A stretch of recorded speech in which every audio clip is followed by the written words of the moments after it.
Je te souhaite la bienvenue. Juste avant de commencer, une petite information. Cette vidéo est extraite de l'émission en direct La Ligne Rouge des hauts potentiels dans laquelle tu peux poser tes questions et obtenir une réponse personnalisée. Cette émission est diffusée en direct chaque jeudi soir à 19h, heure de Paris, 13h, heure de Montréal, dans le groupe Facebook privé des élèves de l'Université des hauts potentiels.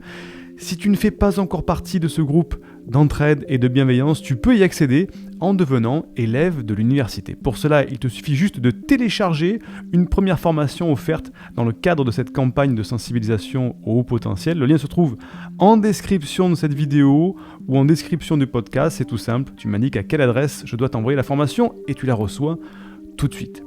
Si tu me découvres pour la première fois par l'intermédiaire de cette vidéo, eh bien je suis Siegfried C, je suis neurothérapeute spécialisé dans l'accompagnement des personnes à haut potentiel intellectuel ou émotionnel. Et j'ai fondé l'Université des hauts potentiels dans laquelle eh bien, nous les aidons à canaliser leur surefficience pour soulager un certain mal-être. Maintenant que les connaissances sont faites, laissons place aux conseils de cette vidéo.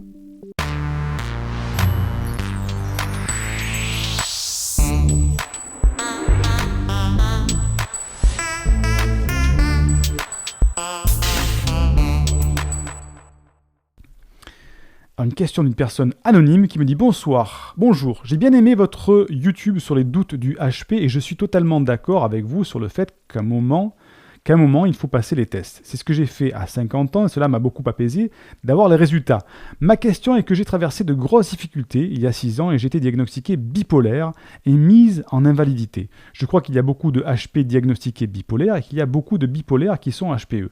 C'est vrai que le lithium m'a apaisé aussi par le nivellement des états émotionnels exacerbés par des problèmes. Ceci dit, après une passion de 25 ans où j'ai été thérapeute et où j'ai accompagné beaucoup de HPE sans le savoir, maintenant je suis out, rejeté par la société et plus aucun espoir de reprendre une place dans ce monde. Qu'en dites-vous ? Merci. Alors, je comprends que tu gardes cette question anonyme. On est dans un cas concret d'une personne détruite par le non-diagnostic de son haut potentiel émotionnel. Une personne qui est thérapeute, cas très fréquent chez les hauts potentiels, qui ont un énorme besoin d'aider les autres, donc on trouve des très bons thérapeutes chez les hauts potentiels. Donc une personne qui était thérapeute, qui a fait ce métier-là pendant 25 ans et qui s'est rendu compte à un moment, a eu des difficultés et a été diagnostiqué bipolaire et mise en invalidité et qui a pris du lithium. Est-ce que cette personne-là, je ne sais pas, je ne veux pas faire d'analyse sauvage, mais d'expérience, est-ce que cette personne-là était vraiment bipolaire ? Ou est-ce qu'elle a juste eu des symptômes très forts de son mal-être de haut potentiel, puisqu'elle sait qu'elle est aujourd'hui haut potentiel ? Je ne peux répondre à ta question que par une autre question. Est-ce que tout ça n'aurait pas pu être évité si tu avais pris conscience plus tôt de ton haut potentiel et aurait évité peut-être un symptôme qui ressemblait à des troubles bipolaires ? Parce que les troubles bipolaires, on fait des ascenseurs émotionnels comme ça, qui n'étaient peut-être que des symptômes, une somatisation, on va dire, de problèmes de mal-être liés à ton haut potentiel émotionnel ou tes émotions non exprimées. Là, j'ai pas assez d'informations pour faire une analyse profonde, mais je pose la question. Et d'après ce que tu me dis, le docteur Siegfried, non, attention, je ne veux pas que je dise docteur parce que je ne suis pas docteur, mais le thérapeute Siegfried, il commence quand même à avoir un petit peu l'habitude là-dessus. Donc oui, attention à ces problèmes-là. Qu'est-ce que j'en dis ? J'en dis que explore plutôt ton haut potentiel, parce que c'est peut-être là qu'il y a la solution à ton trouble bipolaire, parce que la bipolarité est un trouble, hein. C'est pas une structure dans son cerveau, hein. On n'est pas avec une bipolarité, c'est un trouble qui arrive un jour, tandis que le haut potentiel, on l'a tout le temps. Mais par contre, un haut potentiel peut se retrouver avec des troubles bipolaires.